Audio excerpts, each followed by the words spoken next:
예, 오늘의 모닝 브리핑 시작하겠습니다. 금리가 올라가고 테슬라가 악재성 재료로 하락하면서 3대 지수 모두 빠졌고요. 그런데 테슬라 실적이 나왔습니다만은 예상치 상회한 이익 발표가 되면서 시간에서 큰 폭으로 올라가는 그런 모습이 나오고 있습니다. 한국 관련 지표는 MSCI 한국 지수는 올랐지만 어제 우리 증시 올라간 거 반이 반영된 거라서 실제로는 빠진 거고요. 야간 선물은 1% 넘게 빠졌습니다. 우리는 우리대로의 큰 재료가 있죠. SK하이닉스 실적 나오고 그 이후에 어떤 증시 자체가 좀 변화가 생길 가능성이 있거든요. 그래서 이런 부분들 시나리오를 좀 보도록 하겠습니다.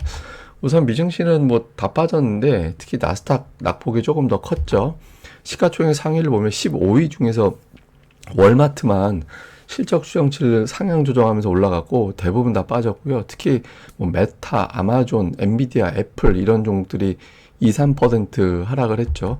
그러니까 업종으로도 부동산이나 유틸리티 정도 제외하고는 전부 다 빠졌거든요. 그래서 전반적으로 금리에 대한 어떤 부담, 여기에 대한 어떤 부담을 갖고 투자자들이 좀 매도 우위에 돌아선 그런 하루였다. 이렇게 보면 될 것 같은데 금리가 계속 부담이 되고 있습니다. 오늘 10년물 금리가 장중한 때 4.25%를 넘어가기도 했었거든요. 금리가 이렇게 올라간 건 20년물 국채 입찰이 있었는데 이 규모가 크지도 않았습니다. 한 130억 달러 정도이기 때문에 평소 감안해 보면 이렇게 큰 규모는 아니었거든요. 그런데 어쨌든 예상했던 것보다 훨씬 더 높은 금리. 그러니까 미국에서 돈 빌려야 되는데 이자가 이전보다 확 올라간 거예요.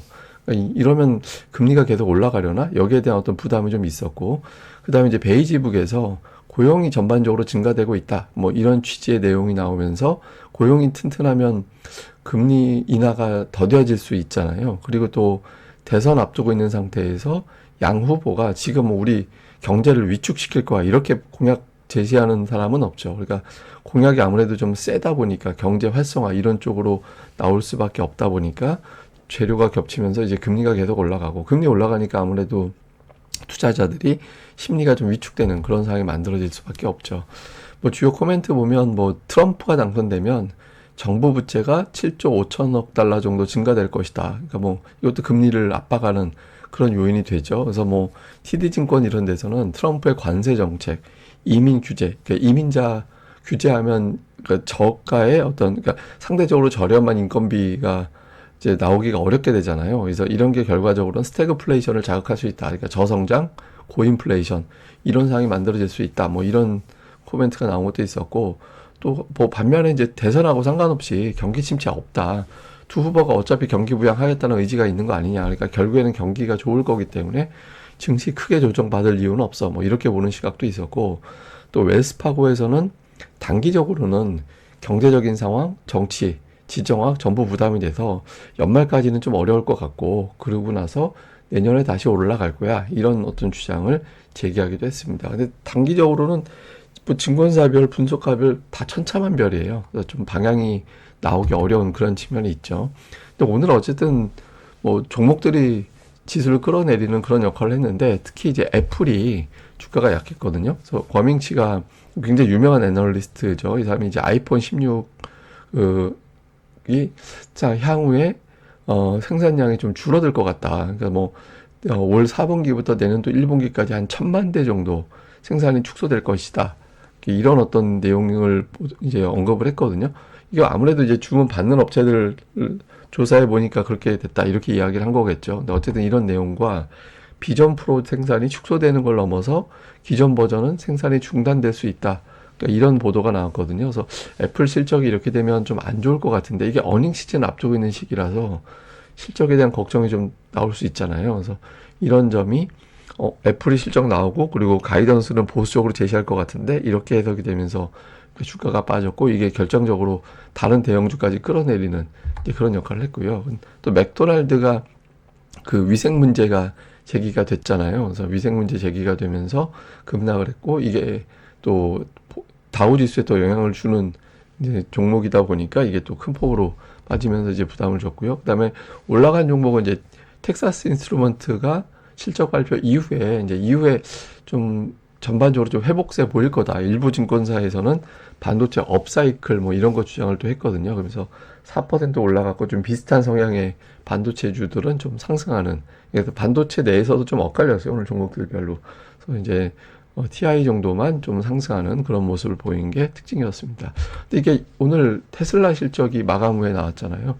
예, 주목을 받을 수밖에 없죠. 근데 매출이 예상보다 낮았습니다. 예상보다는 이제 251억 달러 정도, 그러니까 반올림하면 252억 달러 정도 나왔는데 예상치가 254억 달러 정도였으니까 예상보다 낮았죠. 근데 이익이 괜찮았어요. EPS 주당 순이익이 0.6달러 정도 예상했는데 0.72달러 나왔고 이익률이 10.8%, 지난 분기보다 훨씬 더 좋아졌거든요.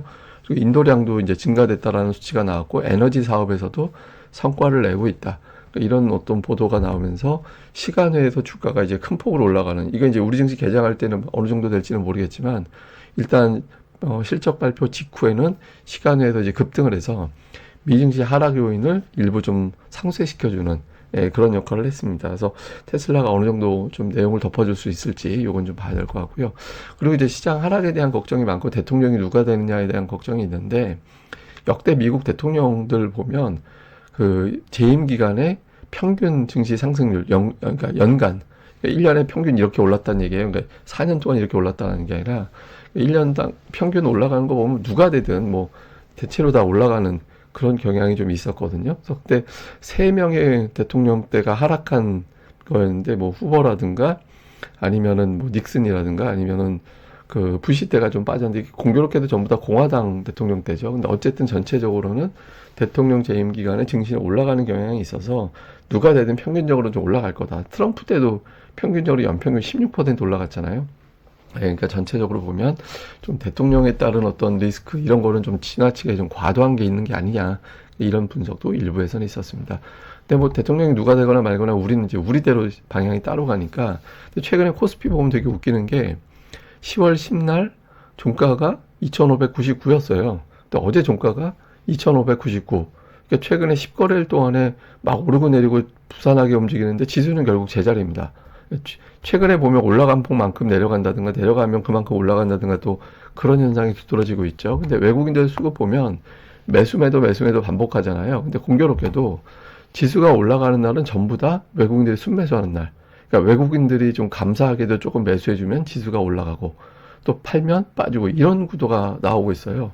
그러니까 이게 샀다 팔았다 반복하면서 시장 흔들고 그러면서 파생해서는 돈 벌고 그리고 지수는 묶어놓고 이런 구도가 반복되고 있거든요. 그래서 뭐 그렇다고 외국인들이 시원스럽게 계속 매도만 하는 것도 아니잖아요. 무섭게 매도하는 것도 아니라서 전체적으로는 외국인들이 허락해 주는 날만 올라가는 뭐 이상한 어떤 그런 구도가 만들어지고 있죠. 그리고 이제 코스닥 같은 경우도 보면은 이제 종목들이 계속 등락이 일관성 있게 종목들별로 같은 방향으로 가는 게 아니라 이 그래프 보시면 방향이 막 제각각으로 틀어지고 올라갔다 내려갔다 이제 막 방향이 제각각이잖아요. 그러니까 누적으로 보면 10월 동안에 가장 선전한 게 알테오젠하고 YG엔터, 그리고 이제 올라갔다가 빠졌다 다시 회복된 게 피스케 홀딩스, 그러니까 반도체, 제약, 그리고 엔터가 상대적으로 선방하는데, 이거는 제가 계속 방송에서 말씀드린 게 기관이 코스닥에서 매수하는 3대 업종이 제약, 엔터, 반도체였다라고 말씀을 드렸잖아요. 그래서 이 종목군들이 상대적으로 선전하고 있고 10월 대비 좀 빠져 있는 거 게임주, 2차 전지 이렇게 순서가 돼 있는데, 오늘 테슬라 실적을 바탕으로 2차 전지가 어느 정도 위상을 보여주느냐, 그리고 반대쪽 시소가 제약이 될 거냐 반도체가 될 거냐, 뭐 이런 부분들도 좀 주목을 해봐야겠죠. 그래서 어쨌든 현재까지 기관의 수급이 좋은 업종들 종목들이 이렇게 움직이고 있는데, 이 구도가 이제 그대로 가는지 좀 주목을 해봐야 될 것 같습니다. 그리고 이제 코스닥이 급락하고 나면 이제 올라가는 추세를 보이는 특성이 있어요. 그러니까 뭐냐면 큰 음봉 2% 이상 하락하고 그 다음날 양봉 나오면 추세적으로 더 밀어 올라가는 그런 모습을 보였거든요. 근데 전제 조건이 있는데 뭐냐면 9월에 나왔던 것 같은 경우, 예를 들어서 오늘 코스닥이 빠질 가능성이 높잖아요. 빠질 가능성이 있죠. 일단 그러니까 오늘 코스닥이 좀 쉽지 않은 환경에서 출발하는데 2차 전지가 어떻게 만들어질지 지수, 이게 되게 중요하거든요. 근데 어떤 경우가 됐든 어제의 저점을 깨면 안 돼요. 예, 어제 저점을 깨지 않는 상황에서 버텨줘야지, 그렇지 않으면 아무 의미가 없는 게 되거든요. 그래서 차트상, 패턴상으로 보면 오늘 지수가 좀 견뎌내는 흐름이 나와야, 코스닥은 어제 저점이 이번 조정 사이클의 저점이었어, 이렇게 해석될 수 있게 됩니다. 그래서 오늘 좀 버텨주는 힘이 어떻게 되는지, 2차 전지가 그런 역할을 해줄 수 있는지, 또는 뭐 기존의 3대 업종, 기관 수급 뒷받침내는 그런 쪽에서 방어를 해낼 수 있는지, 이걸 좀 잘 봐야겠습니다. 자, 시장을 요약해 보면 금리에 대한 부담으로 미증시는 빠졌고 이게 아무래도 우리 증시에는 부담이 될 수밖에 없는데 테슬라가 미증시 부담을 좀 상쇄시켜 주느냐. 그리고 무엇보다 우리는 우리대로의 재료가 중요한 날이죠. SK하이닉스 실적이 공개가 될 텐데 실적이 되는데 제가 이제 뭐 표현을 계속 드리잖아요. 가장 강력한 구원 투수가 등판하는 거다. 말 바꾸면 이 구원 투수가 난타당하면 다음에 없어요. 그러니까 패전 처리밖에 안 남는 상황이 생기게 될 수 있는 부담이 되잖아요. 의외로 막 그냥 패전 처리 넣는데 이 사람이 잘 던질 수도 있는 거지만 일단 우리 입장에서는 미들맨은 하이닉스와 그다음에 현대차인데 이후에 이제 주가가 어떻게 되느냐가 증시에는 상당히 중요한 변수가 될 수밖에 없죠. 특히 이제 외국인들이 매수하는 날만 코스피가 올라가는 그런 구도를 보이고 있어서 외국인들이 어제 또 매수했는데 오늘 장에서 또 매도를 또 한 뭐 4, 5천억 해버리면 또 이상해지는 거잖아요.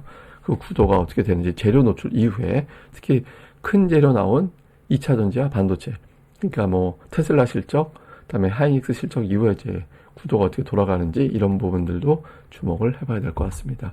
근데 어쨌든 하이닉스 주가가 최근에 그냥 보면 저점과 고점이 일정한 수준에서 그냥 W 비슷하게 그리는 그런 형태가 됐잖아요. 뭐 N이라고도 볼 수 있는 이게 소나타 마크 비슷하지 않나요?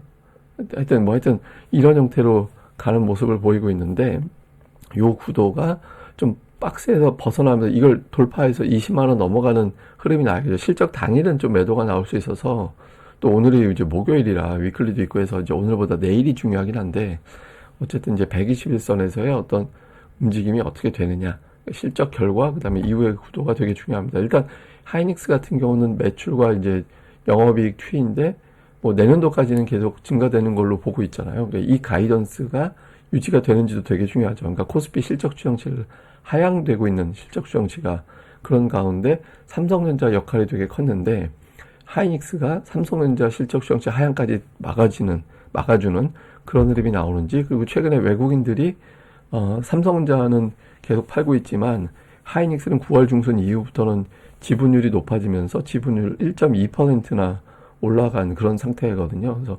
그러니까 실적 노출되고 여기에 맞춰서 매도세는 나오는 경우가 있어요. 그러니까 오늘 이제 뭐 실적과 무관하게 매도가 존재할 수는 있는데 궁극적으로는 계속해서 이제 매수해주면서 내년도 실적 좋아지는 게 확실하구만.